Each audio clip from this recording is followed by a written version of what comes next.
السلام علیکم. لو is for ever. اسائرہ ناز. قسط نمبر 3. خان حویلی کی رسوئی کی چمنیوں سے اٹھتا دھواں کھانے کی تیاری کی خبر چہارسو پھیلا رہا تھا. چولہے پر چڑھے پکوانوں کی اشتہا انگیز مہک حویلی کے مکینوں کی بھوک مزید بڑھا رہی تھی. نبیشہ بھی وہ سونگھتے ہوئے باورچی خانے تک چلی آئی تھی. مورے کھانے میں کیا ہے آج؟ نبیشہ نے باورچی خانے میں گھستے ہی چولہے پر موجود برتنوں کے ڈھکن ہٹاتے دریافت کیا تھا. اس کا انداز بتاتا تھا کہ اسے سخت بھوک لگی ہے. بنی گوشت، یخنی پلاؤ اور بھنا ہوا قیمہ ہے. مورے جو کہ اور اکزئی کی بیوہ اور بسام اور ابینے کی والدہ تھی، انہوں نے ہلکا سا مسکرا کر ایک نظر اسے دیکھتے ہوئے جواب دیا تھا. انہیں گھر کے سب بچے ہی مورے کہتے تھے، جبکہ بچوں کے والدین کے لیے وہ ادی مشرا، ماں جیسی بڑی بہن تھیں. پلاؤ میں تو مرغی کا گوشت ہی ڈالا ہے نا؟ نبیشہ نے منہ کے زاویے بگاڑتے ہوئے پوچھا، کیونکہ بیف اور مٹن سے تو اسے اللہ واسطے کا بیر تھا، اور مرغی کے گوشت بنے کھانے وہ بنا بوٹی کے ہی کھایا کرتی تھی. بچے اختر وقت پر پہنچ نہیں سکا تھا تو بس آج اس پر ہی گزارا کر لیں. انہوں نے سودا صرف لے کر آنے والے ملازم کا ذکر کرتے اسے پچکارا تھا. مورے، آپ جانتی تو ہیں کہ میں نہیں کھا سکتی، تو پھر بھی آپ ایسے کہہ رہی ہیں. اس نے نروٹھے پن سے کہتے پاس پڑی کرسی پر جگہ سنبھال لی تھی. اس کا لہجہ ضد یا ہٹ ڈرمی کا تاثر لینے کی بجائے اپنے اندر بے چارگی سموئے ہوئے تھا، کیونکہ اسے بہت بھوک لگی تھی. میری جان، آج میں اپنی گڑیا کو اپنے ہاتھوں سے کھلاؤں گی. مورے نے چپکے سے چولہے کے نیچے ڈھک کر رکھی پلیٹ اپنی جانب سے دکھاتے چلے لچایا تھا. برتن دھوتی رقیہ اور پھیلاوا سمیٹی شاہدہ نے مسکرا کر یہ منظر دیکھا تھا. مورے کی اس سے وارہانہ محبت کوئی ڈکی چھپی بات نہ تھی. رہنے دے ادی مشرا، اس نوابزادی کے نخرے تو کبھی ختم ہی نہ ہوں گے. اس کو بولیں کھانا ہے تو کھائے، ورنہ بھوکھی رہے اور یہ ٹشن اپنے بگوڑے باپ کو جا کر دکھائے. خائستہ اور اکزئی نے باورچی خانے میں داخل ہوتے ہوئے اس نازک سی لڑکی کے دل کو ایک بار پھر اپنی زبان کے نشتروں سے چھلنی کیا تھا.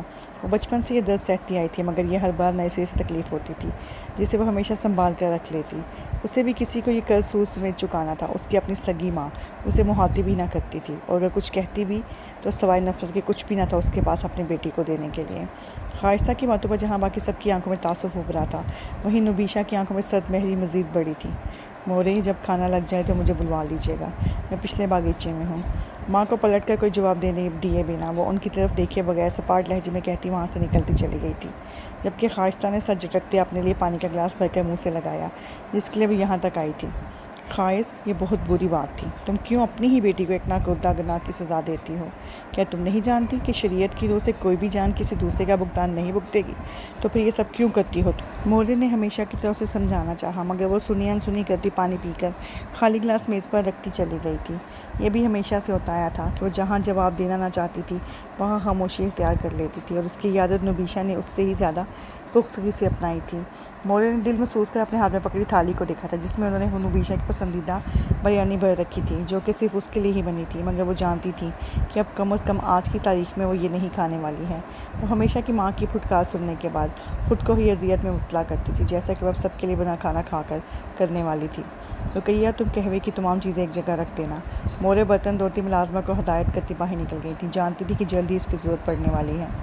کچھ ہی دیر میں خان حویلی کی بڑی سی توام گاہ میں کھانا چن دیا گیا تھا، اور اب حویلی میں موجود مکین کھانے کی میز پر بیٹھے خاموشی سے کھانا کھانے میں مگن تھے، مگر مورے کا دھیان صرف اپنی تھالی میں قیمہ نکالتی نبیشہ پر تھا. نبیشہ چندا، یہ بریانی بنوائی ہے تمہارے لیے.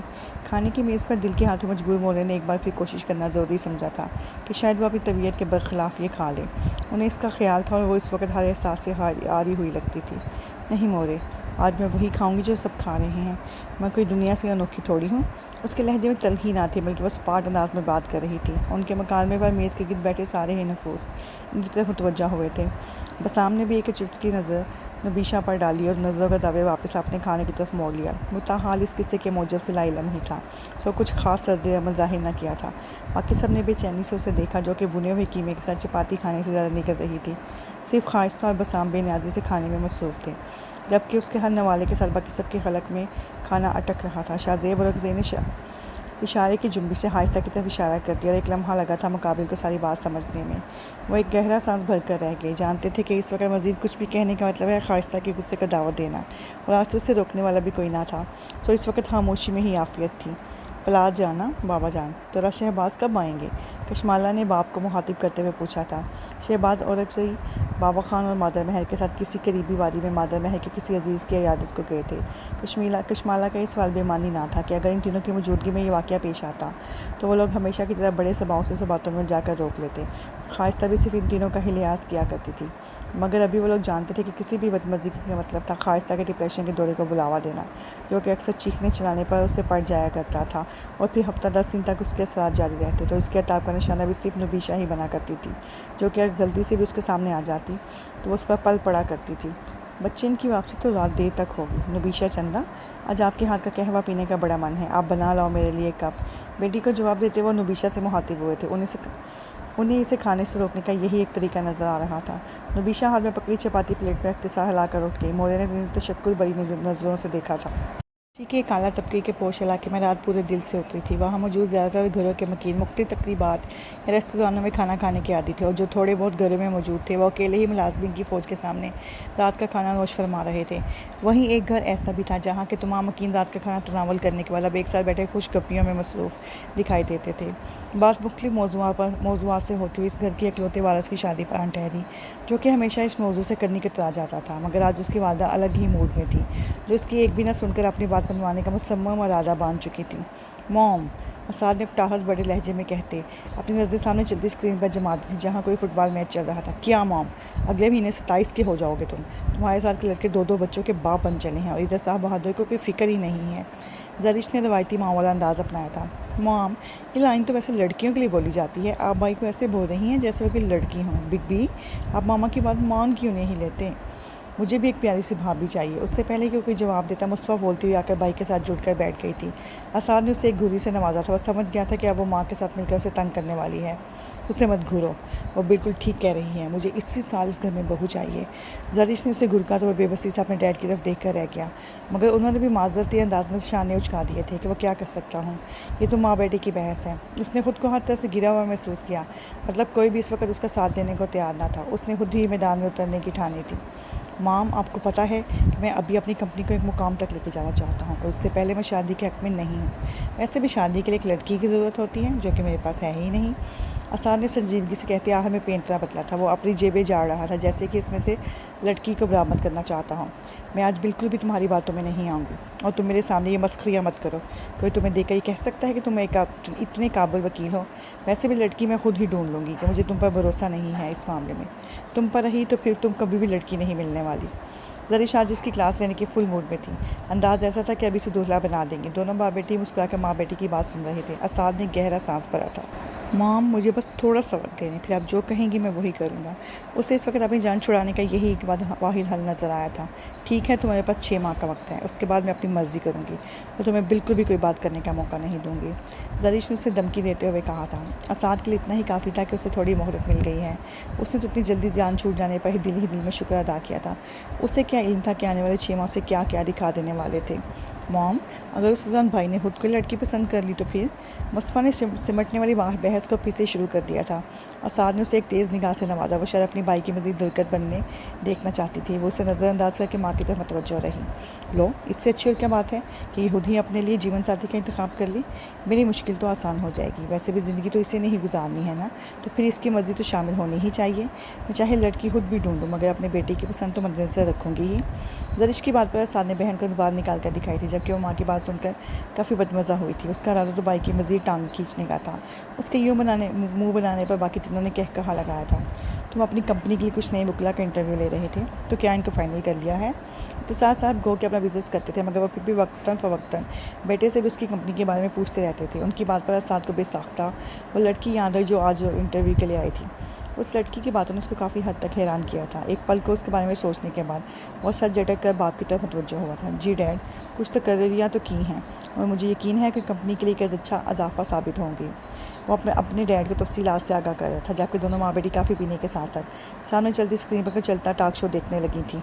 خان حویلی پہ رات اتری تو وہاں کے مکینوں کی فکر بھی مزید گہری ہوئی، جو اس وقت نبیشہ کی بگڑتی حالت کی بدولت تھی۔ بہت تنگ کرتی ہو تم، جب تمہیں پتہ ہے کہ مٹن کھانے سے تمہاری طبیعت خراب ہو جاتی ہے، تو تم نے کیوں یہ بیوقوفی کی؟ کس بات کی دشمنی نکال رہی ہو اپنے ساتھ؟ اپنی جان کی فکر نہیں ہے تو کچھ ہمارا ہی خیال کر لو۔ اپنی ماں کا غصہ تم خود پر نہیں بلکہ ہم پر اتارتی ہو۔ ماں کو فکر نہیں، لیکن ہمیں تو ہے نا، تو کچھ ہمارے بارے میں ہی سوچ لیتی۔